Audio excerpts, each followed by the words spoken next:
It's not about us, it's about others. The Bible tells us that we're to build up one another. I only know one passage in all the Bible that has anything to say about self-building or self-edification.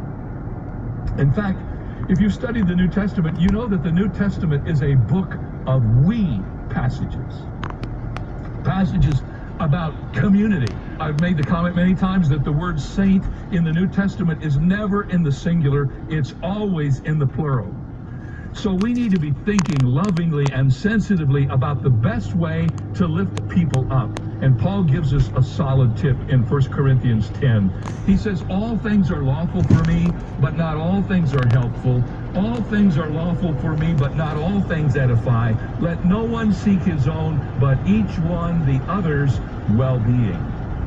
In other words, we're to be concerned about others. If we're going to do as the Lord instructed Peter, if we're going to follow his admonition to Peter and to us, our role is no longer to be among those who tear down, but to join the ranks of those who build up.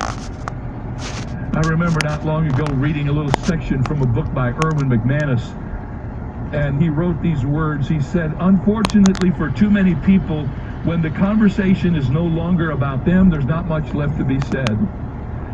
To that assessment, he adds that since we are each the center of the universe, everything is evaluated on whether or not it meets our own specific and special needs.